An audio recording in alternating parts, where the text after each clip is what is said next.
World War II, 1939 to 1945. This is Unit 6, ladies and gentlemen.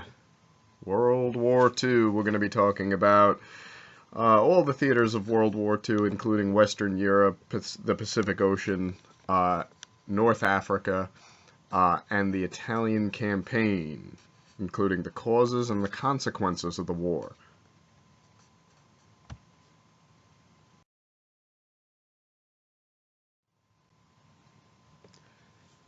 So we're going to jump right into the road to World War II here, basically the reasons why the war started.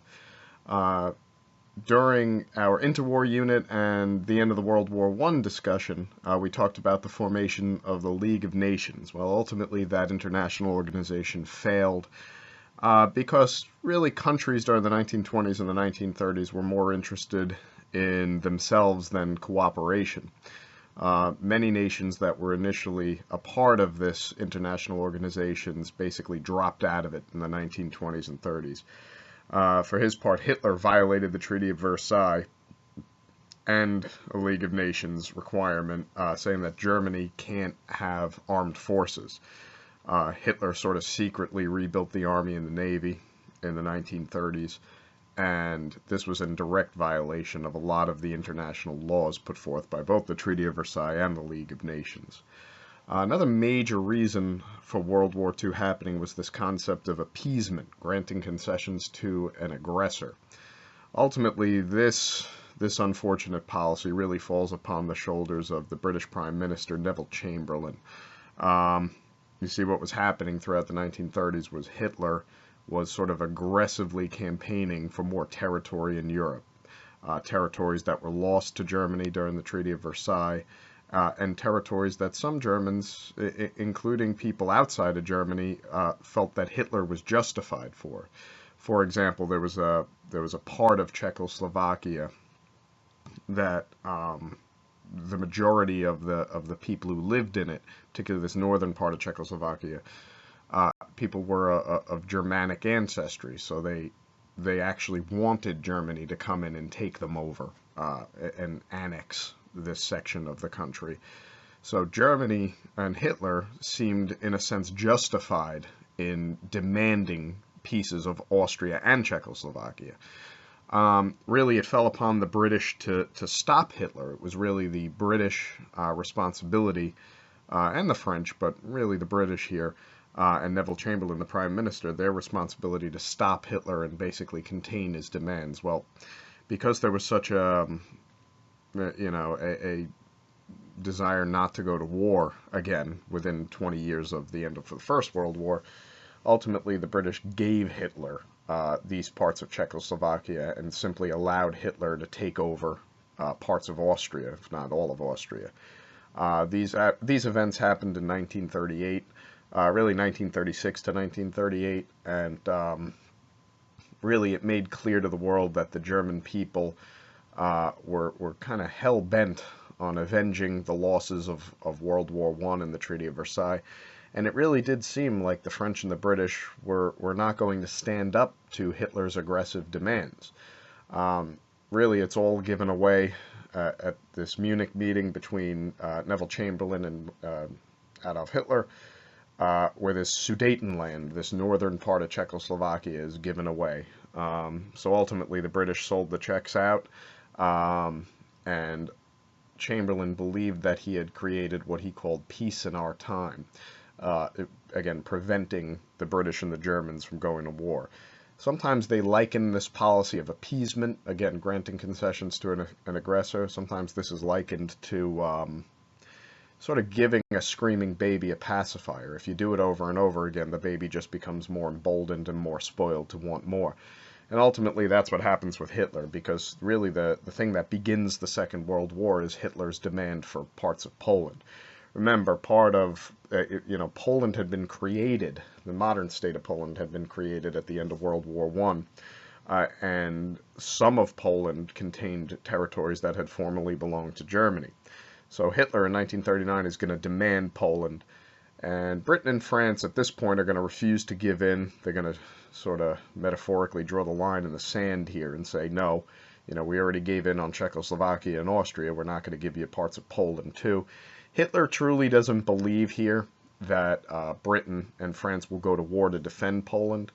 But just in case they did, Hitler actually made a secret deal with Stalin. They call this a non-aggression treaty, where they decide, the two dictators here, Hitler and Stalin, decide to invade Poland from their respective directions. Hitler from the west, Stalin from the east, and divide Poland between the two of them.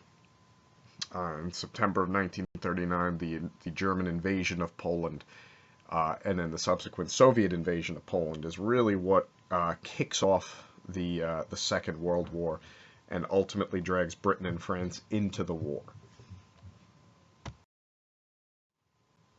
So there you see a map of Europe before World War II. You see Germany, kind of between, in Western Europe, between France and Poland. You see that little section of Poland that goes up through Eastern Prussia there. That's called the Polish Corridor. It gives Poland an outlet to the sea. There's a free city right on the North Sea there called Danzig. And really that river that sort of runs through the middle of Poland would be the dividing line. So Germany was going to invade and take all the territory to the west of that river, and the Soviet Union was going to invade and take all the territory to the east of it.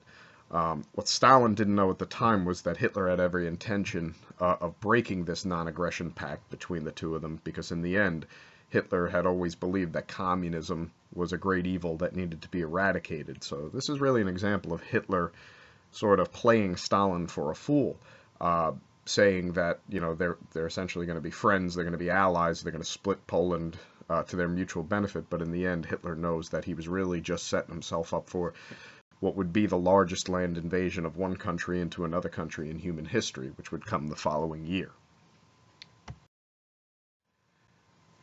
So with the beginning of the war in Europe, you're going to see a lot of differences between the way World War II was fought when you compare it to the way World War I was fought. A lot of new technology made different kinds of warfare possible in the Second World War. The first is this German strategy referred to as the Blitzkrieg. Sometimes you just hear it referred to as the Blitz. Blitz means lightning, Krieg means war. Together, this is lightning war. The idea is to strike fast into an opponent's territory using planes, tanks, and troop carriers, and ultimately break down the opposition. So the idea is you shoot into an opponent's territory. Initially, you bombard them. Then you kind of come through with tanks, and then the troops, the soldiers, kind of follow in the back and just mop up whatever resistance is left. And the Nazi army, the German army, is going to use this tactic to devastating effect. They're going to, take over Poland in a matter of days. And then really during the winter of 1939 into 1940, you're going to see the Germans overrunning the Netherlands, Denmark, Belgium, Holland. And in the spring of 1940, France is going to be taken over in only 30 days or so. This is a major assault on all of Western Europe on the part of the Germans, and this was really Hitler's way of creating this larger Third Reich that he so craved. But ultimately, he, in the end, his sights are going to be set towards the east, because again, he sees the Soviet Union as a vast land to be taken for that Lebensraum, right, the living space for the German people. But by the end of 1940, Germany's going to control all of Western Europe. So that includes France, that includes all of Scandinavia, that includes Poland. The only nation left standing is going to be the British. Okay, so Great Britain, the island nation to the north, is going to be the only nation left standing. And really, the German Luftwaffe is going to do its best to sort of bombard the English people into submission in the summer of 1940, but this is really where you see, Winston Churchill come out and take control of the English people and, really sort of galvanize the British people into a defiance against this German onslaught that his previous that English previous Prime Minister Neville Chamberlain certainly didn't do. So when you see Neville Chamberlain's administration turn over to Winston Churchill, you're going to see a complete about-face in the attitude of the British holding out against the Germans. And ultimately they do hold out. The Royal Air Force really beats back the Luftwaffe in the skies of the summer of 1940. And ultimately, by the end of 1940, Hitler's going to sort of turn his attention away from the British, because in the end it wasn't really his number one priority to destroy the British. In some cases and in some journal entries, Hitler is even known to have had a great deal of respect for the British and their empire. So in the end, Hitler's number one goal was always to destroy the giant communist state to Germany's east, to use Soviet territory to create that living space for the German people. And by the end of 1940, Hitler and his Luftwaffe, or Air Force, are going to be making plans to do just that. Just a couple of basic things here. The two alliance systems of World War II. When we talk of the Axis powers, or the Axis powers, we're talking about Germany, Italy, and Japan. Germany under the leadership of Adolf Hitler, Italy under the leadership of Benito Mussolini and his fascists, and Japan had become a militaristic state over the course of the 1920s and 30s that was using imperialism in China and throughout the Pacific Ocean to sort of further its political and economic goals. When we talk about the Allied powers, initially it's France and Britain, but France is knocked out of the war early, so for a time, really from the summer of or spring of 1940 until the end of 1941, Britain stands on its own until really Hitler's invasion of Russia or the Soviet Union makes Stalin sort of join forces with the British, which was something Stalin did not want to do. Stalin was taken for a fool by Hitler. He was completely befuddled by him, surprised that the Germans attacked after they had made that non-aggression pact. So it sort of throws Russia and Britain into each other's arms, and then ultimately on December 7th, 1941, the United States is going to be drawn into World War II with the Japanese attack on Pearl Harbor. Now, the absolute horror of the Second World War and of the 20th century has to be considered to be the Holocaust, the genocide of the Jews during World War II. Genocide is defined as an attempt to murder an entire race of people, and ultimately it became Hitler's plan to kill every Jewish man, woman, and child in Europe. He called this the final solution. This was the final solution in Hitler and the Nazis' eyes, really because other methods of dealing with what they termed the Jewish quote-unquote problem had not been effective. Initially, the Nuremberg laws of the 1930s had been there to encourage Jews to emigrate or to leave, and that certainly didn't work. So they came to the horrific final solution, the idea that they were just going to simply exterminate these people one at a time here. So they're going to be forced out of their homes and neighborhoods for a time. They'll be forced into ghettos, slum areas in major cities where they would live until ultimately they would be shipped out for extermination. And when they were shipped out via train for extermination, they would live in concentration camps. And there was really two kinds of concentration camp. One was essentially a place where you would live and work, kind of really a form of slave labor, producing weapons of war for the German army to use to further their own cause. And then there were the all-out death camps. These are the Auschwitzes and places like that there was nothing to do there except die. So bodies were burned, they were poisoned. By the end of the war, the horrific Holocaust had claimed the lives of 6 million. And really the thing about the Holocaust that I always find the most troubling is that this is not a medieval event. This is not something that happened thousands of years ago or even hundreds of years ago. This is something that happened during what historians would term modern times, the current times. I mean, this is 70 years ago or so.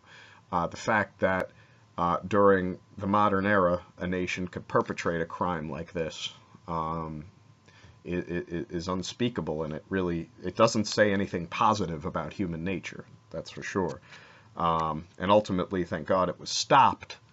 It was not stopped in time, and the reason nations became involved against Germany, although they would have liked to have claimed it was in the defense of the Jewish people, ultimately the reason the United States gets involved was defense in the Pacific against the Japanese. So while Jewish people throughout the world cried out about the horrors of what was actually happening in their homes, many of the nations of the world, including the United States, unfortunately turned a blind eye to it. And rectification or fixing the problem didn't come until much, much too late.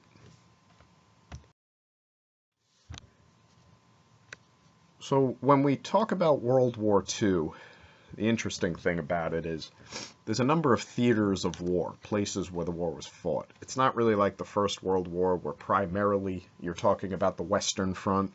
Then maybe you have some discussion about the Eastern Front against Russia and the Tsar. In World War II, you're talking about a many-faceted war with many different geographic locations where hostilities were being played out between multiple opponents. You have the European War, certainly, highlighted by the German Blitzkrieg. Then you have the African conflict, which involves the Italians and the English, and then the Germans. And then you have the Eastern battles between the Nazis and the Soviets, and then this Pacific War, which primarily plays out between the Japanese and the Americans. Thing I've always found interesting about the war in Asia in World War II is that this was almost a separate battle, a separate war. The Japanese had been fighting against the Chinese since 1931, so they had already been at war for 10 years by the time the United States gets involved. And really, the United States was the only country that fought a full-scale engagement in two completely different hemispheres in World War II. World War II, from the American point of view, was really like two separate wars, the European and African engagement and the Pacific battle. So right now we're going to look at the beginnings of the war in Asia and the Pacific, and basically where that all came from. Really before the 1930s, Japan had been involved in a growing imperialist goal. Because Japan is a small island nation, and they had industrialized during the 19th century, they had a need for raw materials. Any industrial economy needs raw materials to manufacture into saleable goods. And that led to aggressive ambitions for the Japanese. They invaded Manchuria. Okay, that's highlighted there in the purple on the map in the 1930s. And really, the invasion of Manchuria was an attempt to gain the resources, including rubber and tin, that Manchuria had. Again, rubber and tin are important to an industrial economy. But when the Japanese did this, they really did it in a horrific, violent way, raping and pillaging and killing, and really, really some horrific events, including the rape of Nanking, which was one of the biggest human rights violations in human history. It ranks right up there with the Holocaust.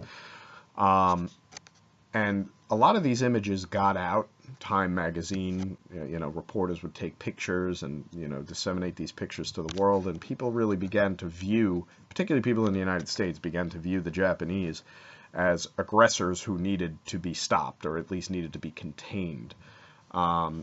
So this sort of sets the stage for the standoff that's going to occur throughout the 1930s between the United States and the Japanese.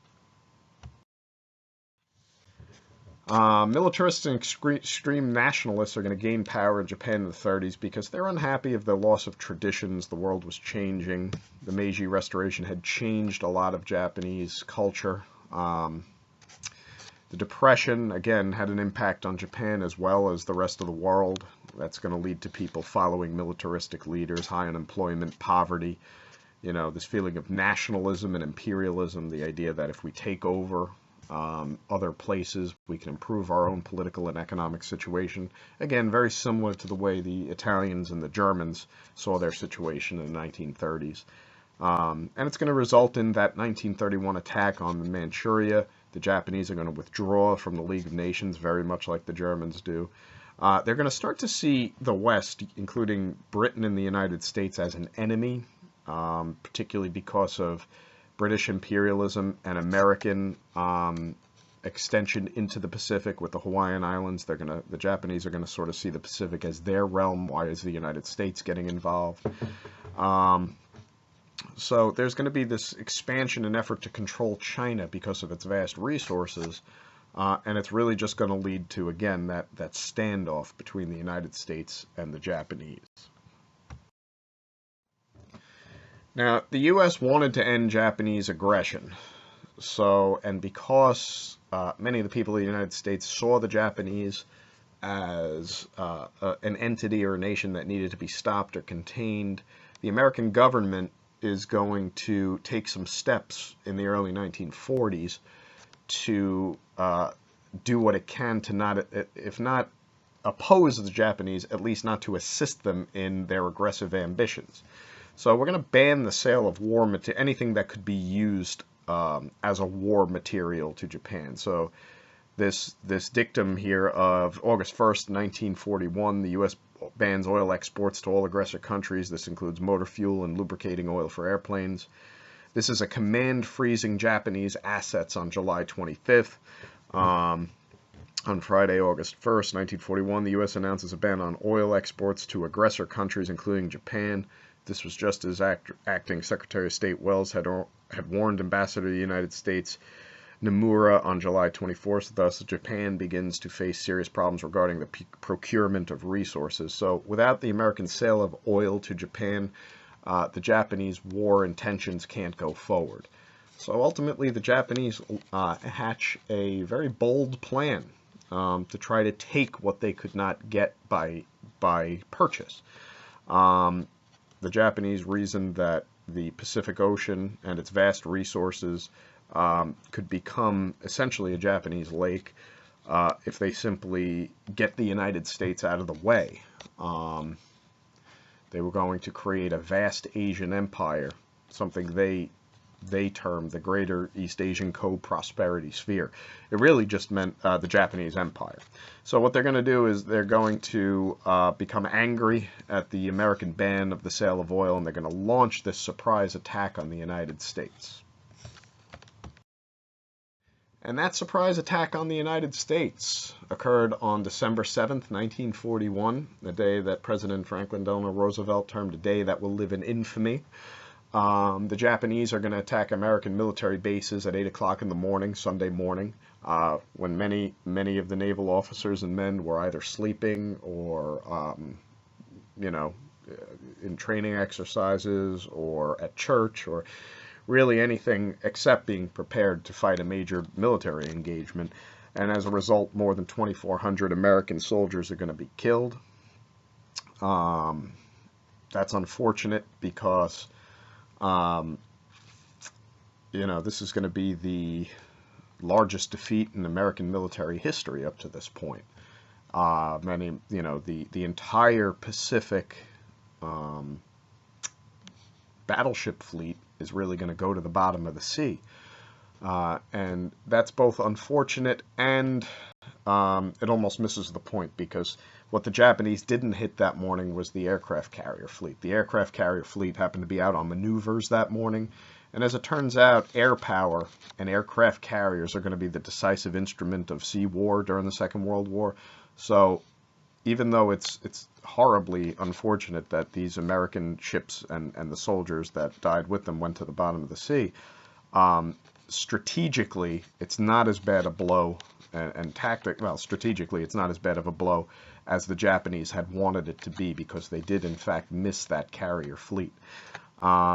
Now, this is a major humiliation and outrage from the point of view of the American people. People begin, after the president's asking Congress for a declaration of war on December 8th, which they give on December 11th.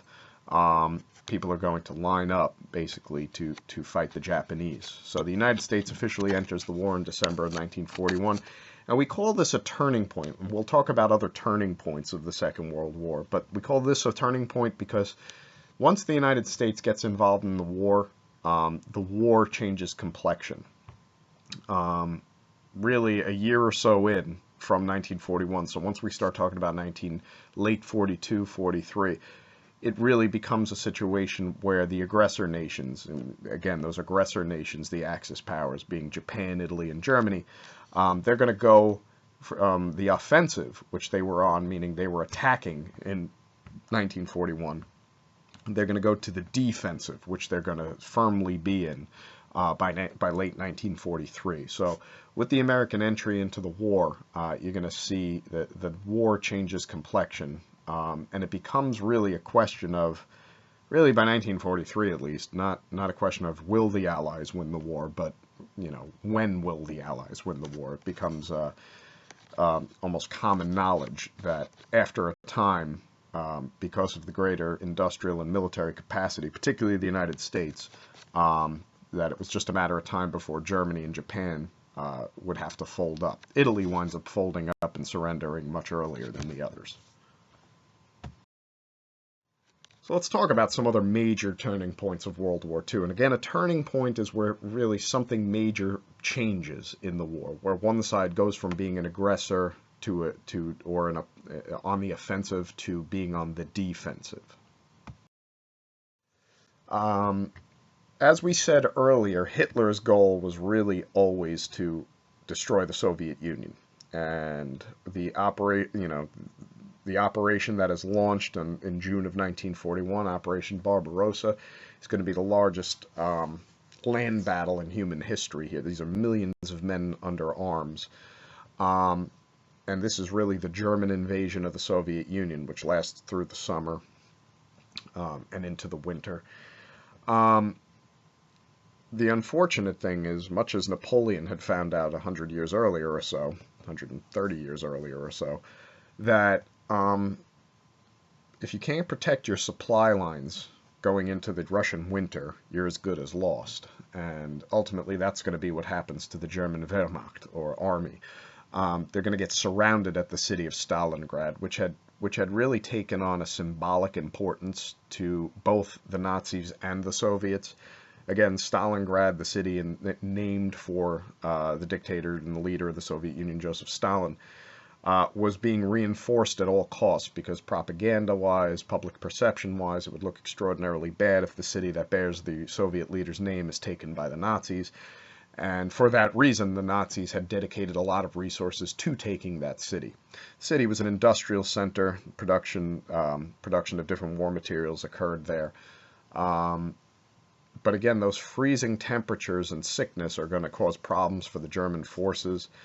And ultimately, really November to December of 1942, the German 6th Army there is going to get surrounded by a much, much larger Soviet force, which will capture and imprison and kill much of that army. This is a major, major catastrophe for the German army here.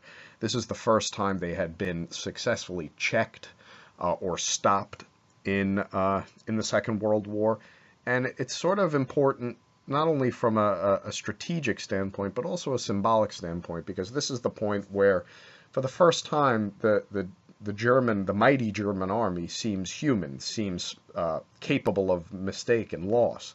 So the Soviets are going to sort of seize upon this victory, and really from this point forward, instead of the German army moving eastward, it's going to be the Red Army or the Soviet army pushing the Germans backward or back towards Germany in the west. So this is a turning point because instead of the Germans on the offensive, they're now going to be on the defensive against the Soviets, and they will remain that way until the end of the Second World War.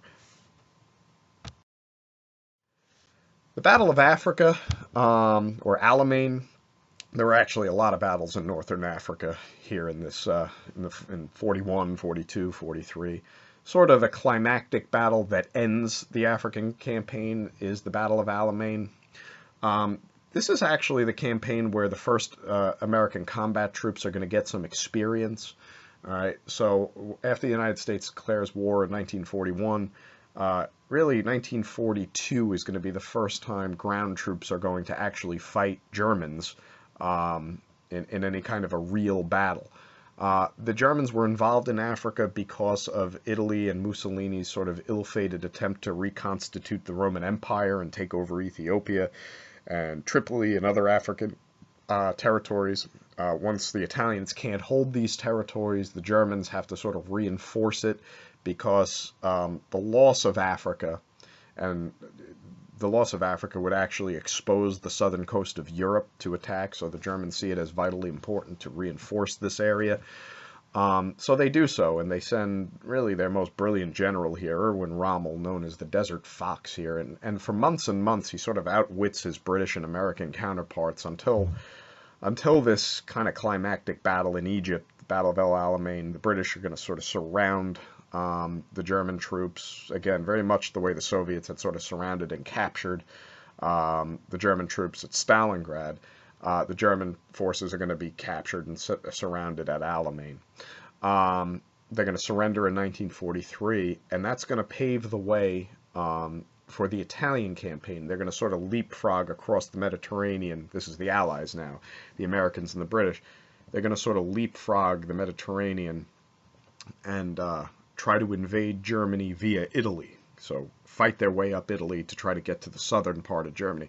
Ultimately, that's not going to work, but in 1943, it seems like the best plan.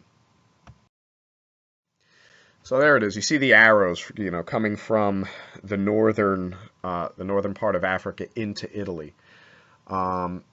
Really, this defeat in Italy is going to lead to the overthrow of Benito Mussolini. And with the Italians kind of out of the war, the Germans are going to just take Italy as part of their territory and reinforce it.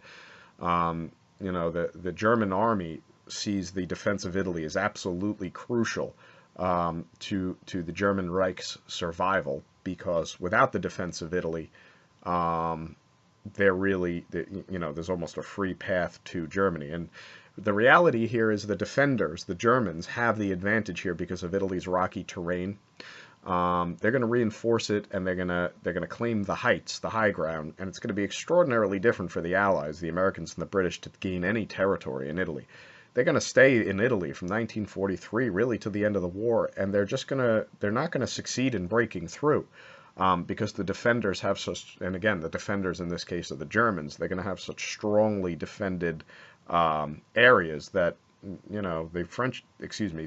Americans and the British are going to succeed in really only gaining about half of the Italian peninsula by the time the whole war is over. So as it turns out, the Italian campaign was extraordinarily difficult.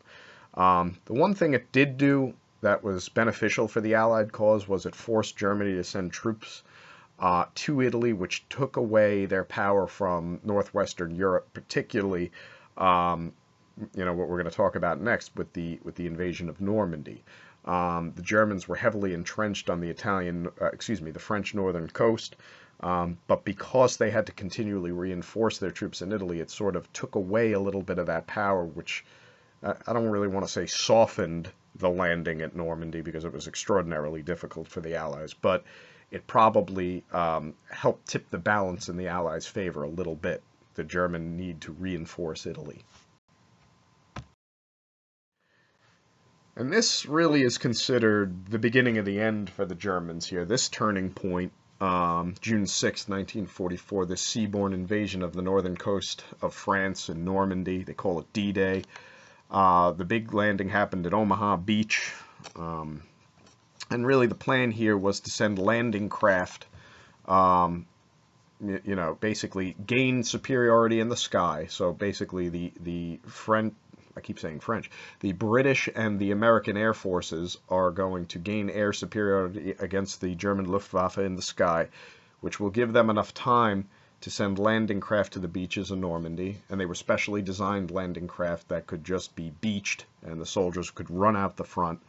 But the Germans had prepared. They had cut up railway lines and welded them together and formed X's and on the beaches, which prevented those landing craft from beaching themselves. So the difficulty here was the Allies the American and the British troops really had to wade through the water for some time, carrying, you know, upwards of 70 pounds worth of equipment to try to get onto the beach, all the while sustaining, mortar and machine gun fire. Ultimately, because of the numbers that were involved, the Allies were able to take the beach and establish what was called a beachhead, or at least a foothold, where the further invasion and liberation of France could take place from.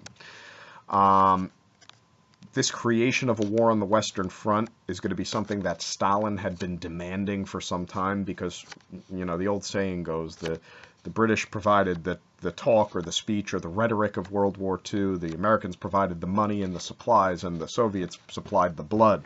Ever since the Battle of Stalin, really ever since the beginning of the German invasion of the Soviet Union, the Russians had been taking tremendous losses. So with the establishment of a Western Front now, you have some of the heat being taken off the Russians in the east. So this is a major turning point, because now the Germans, once again, in a sense similar to World War I, they're going to be fighting a European war on two fronts, one in the east and one on the west. Only this time they're going to be facing overwhelming numbers and odds against the big three here, the United States, Britain, and the Soviet Union on one side versus Germany. Italy had already come out of the war. So now, after the successful landing at Normandy, it's really going to be a question of when, not if, the destruction of the Reich occurs.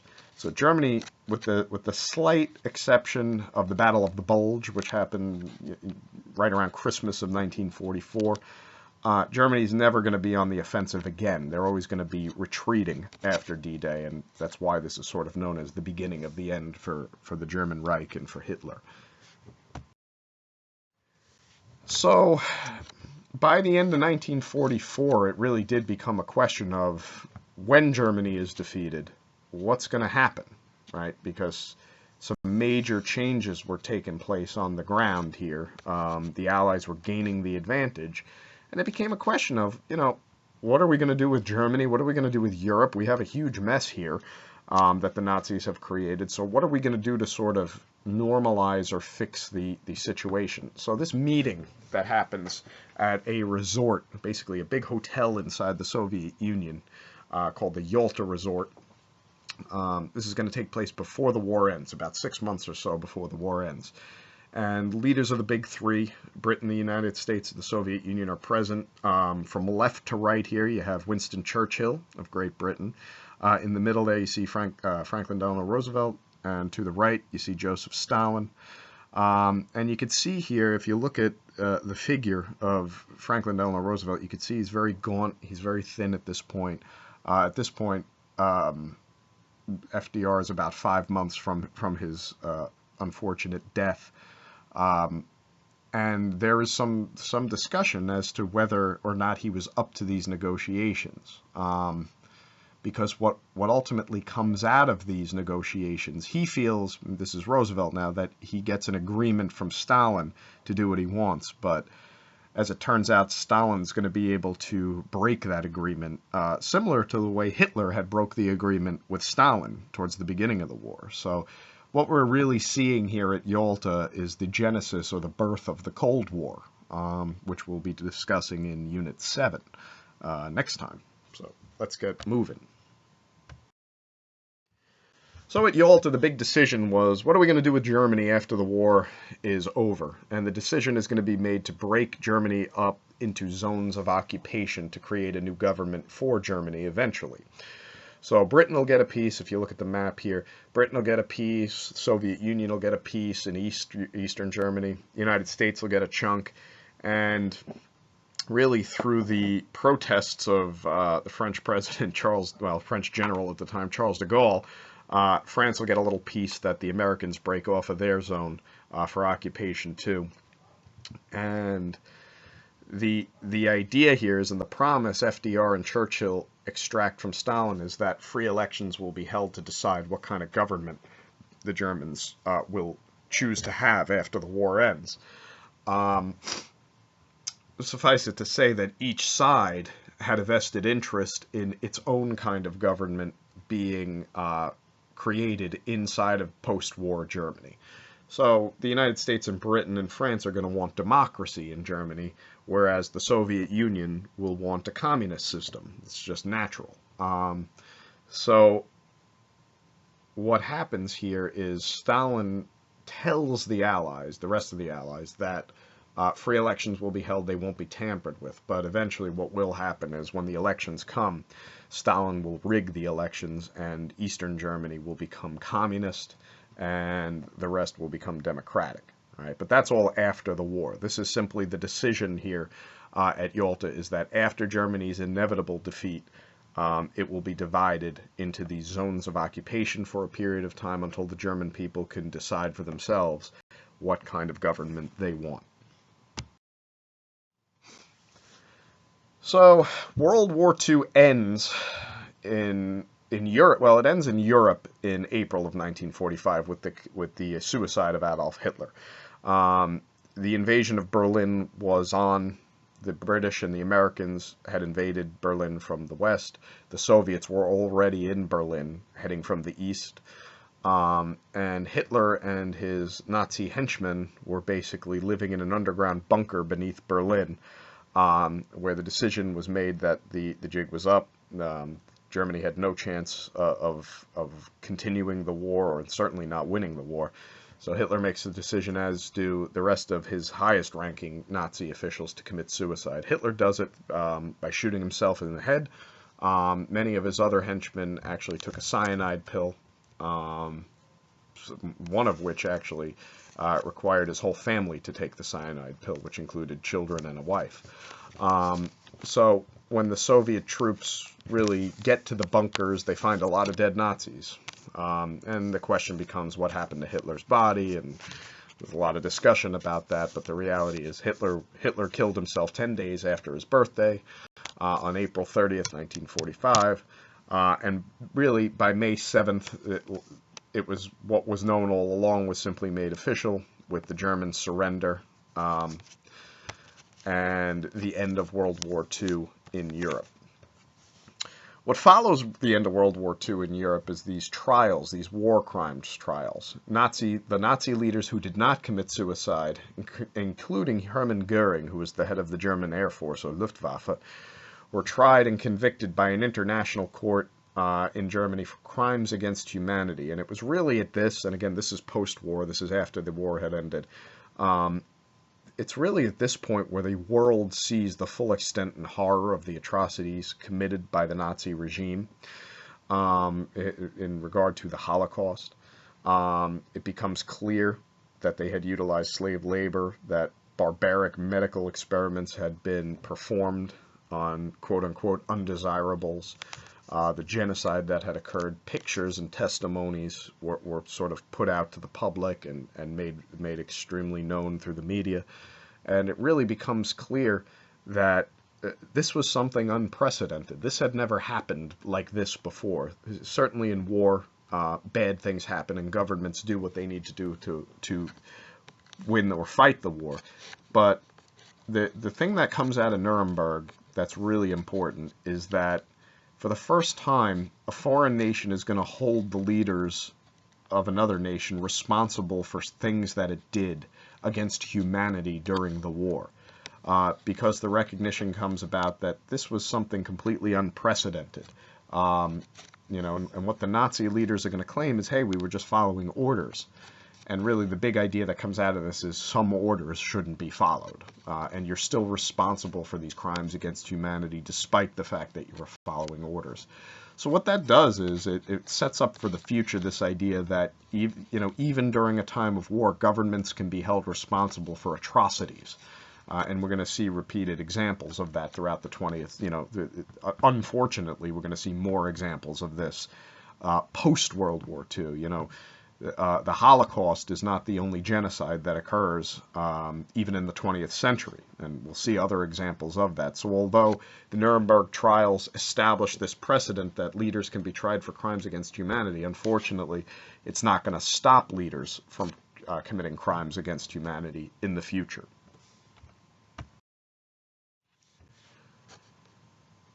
We're going to talk about the war in the Pacific. So, like we said earlier, the United States was really the only major power to fight two simultaneous wars. The war between, the war in Africa and Europe on one hand, and then a whole separate war against a whole separate opponent in the Pacific against the Japanese. So the background here, like we said earlier, Japan had been creating an empire for some time, particularly in Manchuria and throughout the Pacific. And they had used terror, and in the case of the attack on Nanking, really horrific methods that rival the horrors of the Holocaust even. So that's ultimately what unites public opinion in America against Japan, leads to the freezing of the assets and the attack on Pearl Harbor. And then after December 11th, 1941, the United States and Japan are at a state of war. Number of decisive turning point type of battles here that occur. Battle of Coral Sea, which is an Allied victory. Really, it's the Battle of Midway. That's the major turning point of World War II in the Pacific. With the ending of Japanese naval superiority, a number of Japanese carriers are sent to the bottom of the sea on June 3rd, 1942. With that, it becomes a question of simply corralling the Japanese, driving them away from the islands that they had taken over, and by doing so, kind of moving the war closer and closer to Japan. So you see General Douglas MacArthur make a name for himself here. He's the sort of the Allied commander on the ground. So many of the island hopping campaign battles, basically taking island after island, moving our way eastward towards Japan, or westward towards Japan, excuse me. This is going to just sort of be the strategy that the Allies use. So take one island, in some cases simply ignore other islands, let them do what's called wither on the vine. And the idea is here really to cut off supplies to Japan. Without these islands and the vital resources that they had, Japan had no chance of continuing the war effort. So really the thing towards the end of the war that's going to bring the Japanese to their knees is the fact that they can't get fuel for their weapons. They can't gas up their planes or their ships. And in modern war, that's every bit as important as ammunition. So the United States is going to be extraordinarily effective of cutting Japan off, keeping it from getting resources, and then ultimately putting in Japan in a situation where it cannot win. So when it becomes clear that the Japanese can't win, it became a question of trying to avoid surrender.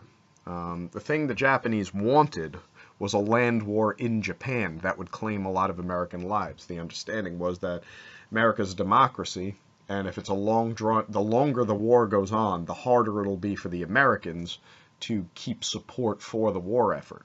The hope was that if the Japanese could basically make the American Marines and Army invade Japan, it'll take months or years, because the Japanese would fight in their homeland with a lot of ferocity. So it would cost a lot of lives, cost a lot of money, and Japan hoped to be able to negotiate more favorable terms if a land war were to happen. And the American government knew this, and although it didn't, the administration, first of FDR, but then after FDR's death in April of 1945, after his death, you're going to see President Harry Truman come in. He's going to elevate to the presidency. Although they don't take the land invasion of Japan off the table until very late, what the Japanese didn't know was that the United States had been developing a new, very destructive weapon of war for the last few years. And it's going to be that weapon of war, the atomic bomb, which is going to change the nature of geopolitics and the nature of war forever. And that weapon is going to be what is utilized to ultimately bring the Japanese to their knees. And this weapon of war, the first of which was unleashed on August the 6th, 1945 at 8:15 in the morning. Little Boy was the name. It was carried via bomber plane dropped. 70,000 dead instantly, 200,000 died eventually. 90% of the homes and buildings in Hiroshima were destroyed, and this was a weapon unlike the world had ever seen. People were incinerated, horrors occurred, and moving forward to Nagasaki here, which happened on August 9th, 1945, after the Japanese refused to surrender. You see 74,000 casualties. This one detonated. In a more mountainous or hilly area, so some of the blast radius was sort of prevented by hills, but it still did a tremendous amount of damage here. And there's a lot of questions as to why did the United States do this, right? We kind of had the war sewed up. We had it won. Did we do it to show the Soviet Union, which was becoming increasingly aggressive, and I think most people understood that some sort of a conflict was going to follow with them? Did we do it to show them the power of the United States? Or did we do it, did President Truman make the decision because as Commander-in-Chief of the United States Armed Forces, he felt that it was his duty to protect American servicemen? And he had a choice. Truman had a choice. It was, could he send the boys in to attack the Japanese, where many of them would be lost, many thousands would be killed, or could you sew up the war in a morning's work with no American casualties? And ultimately, that's the decision he made. This decision, although it unleashes a new age and a new era of modern warfare, the atomic age, and it's going to usher in all of the Cold War arms race and, mutually assured destruction type ideas and things like that. In the end, it does end the war, and it does preserve the lives of thousands and thousands of American service people, and ultimately, that's probably why he did it. We talked about the concept of total war in the First World War, and we have the same kind of thing here. World War II was absolutely a total war, where all the resources of all the involved nations were marshaled to try to win. And during the second, we just talked about the atomic bomb. That's certainly a new form of technology utilized in war, but there were others as well. And some other technologies were actually improved during the Second World War as well. So we're going to take a look at some examples of that. So, aircraft had become much larger, had much greater range, much faster. You even see some jet aircraft and some intercontinental ballistic missiles. Not so much intercontinental, but ballistic missiles that could go from, these Wunderwaffen, as the Germans referred to them, the V-2 rocket that could go from Berlin to London, for example. So you see the first examples of that kind of thing. But, really the thing about the technology in World War II is the greater capacity for destruction. When you talk about the speed at which that could be traveled, the range that aircraft could reach, and really the amount of destruction, looking at, 70,000 people in Japan were incinerated in a heartbeat, using the atomic bomb. So this is warfare that is extremely amped up from even 20 years before. The Great War was called the Great War from 1914 to 1918 because people believed that nothing could be more destructive than it.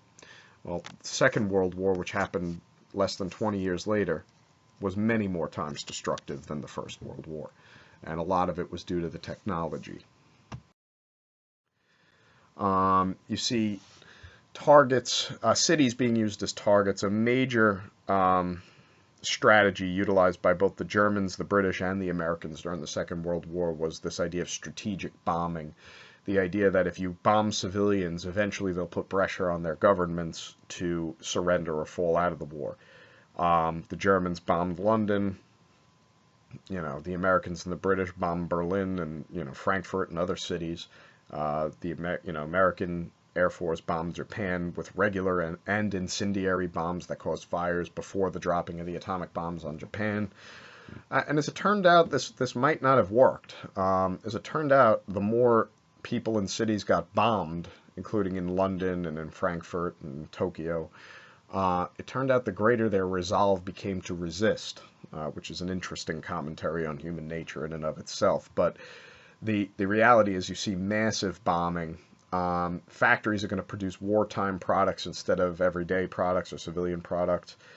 Governments are going to fix prices and wages, so the governments of all the countries, including the United States, are going to get heavily involved in the economy, which will allow the industries of those countries to sort of produce what needs to be produced.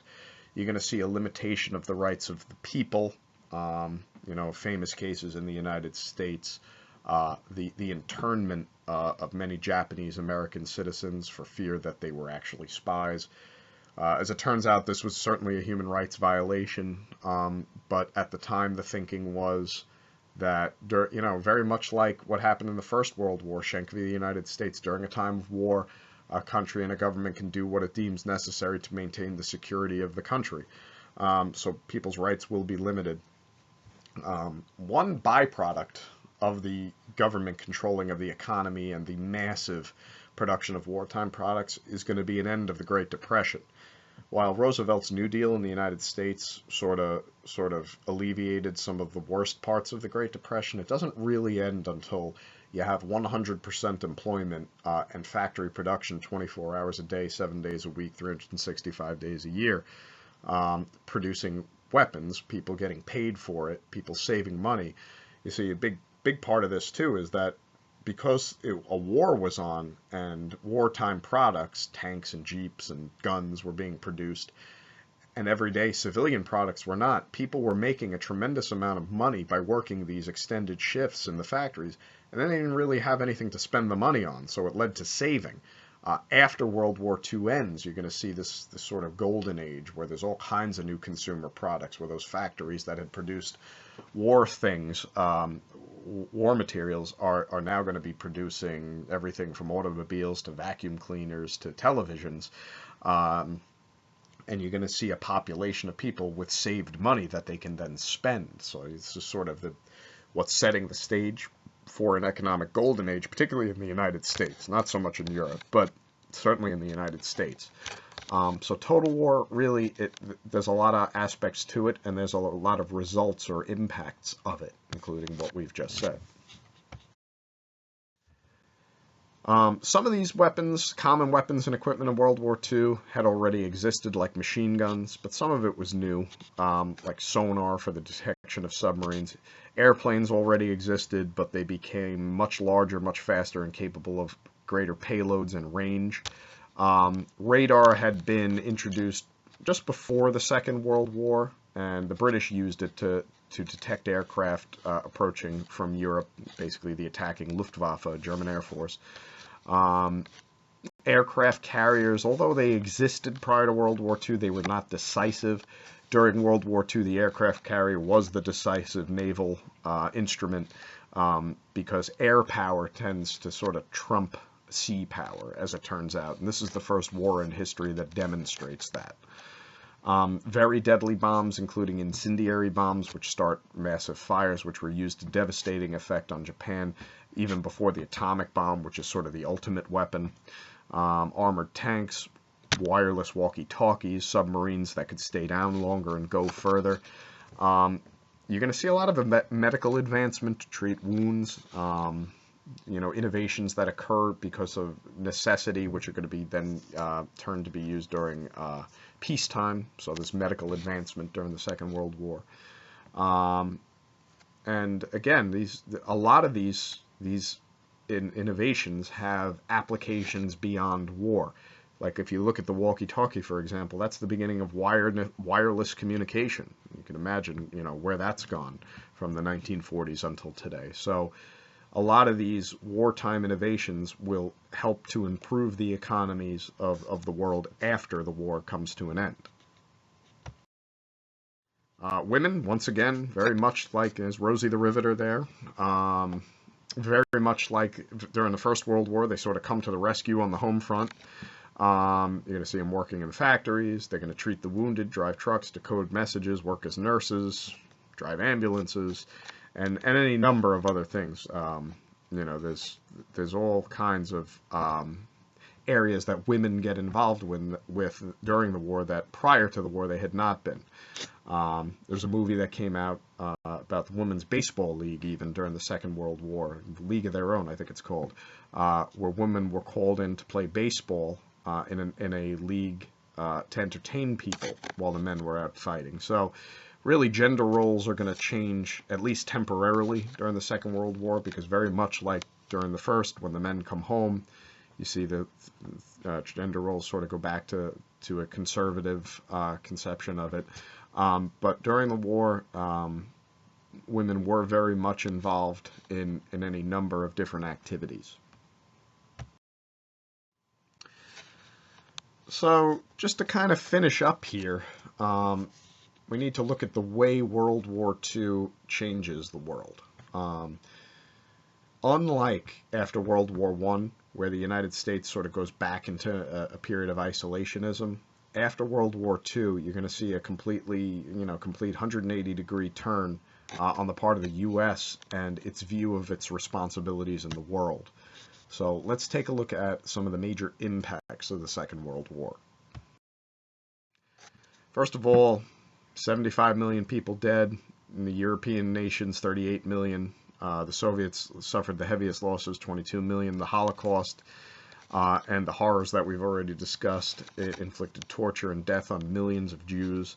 And to some degree, that's going to lead to sort of a reintroduction or a re-emphasis on the Zionist movement, which will result in the creation of the modern state of Israel. So that's a major impact that's going to change politics and change relations between the Western countries and the Middle East throughout the rest of the 20th century and beyond. But really, the loss of such a large amount of people is going to have an impact that is beyond comprehension, really. Many cities were destroyed, countryside was devastated, whole cities and towns were wiped off the map, never to return. The economies of France and Britain and Germany are going to take years and years to recover, in some cases until the late 50s and 60s.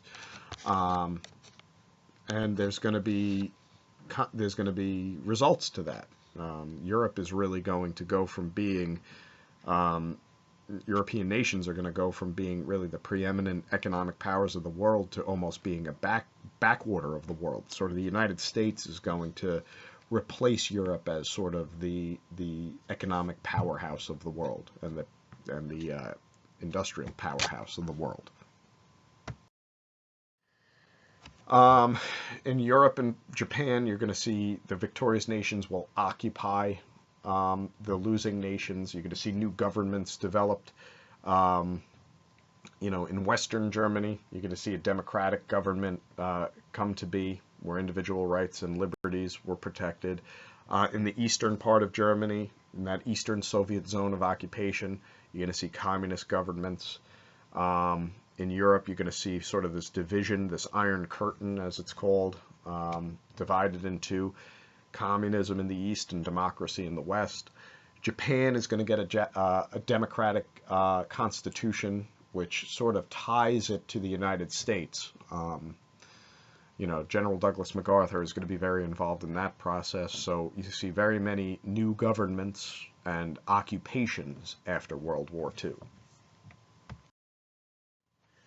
I sort of alluded to this a little bit with the economic stuff, but there's a major change in world power that occurs after World War II. The world as it had been is sort of gone forever. European nations like Britain, France, and Germany and Italy are no longer seen as world powers or superpowers.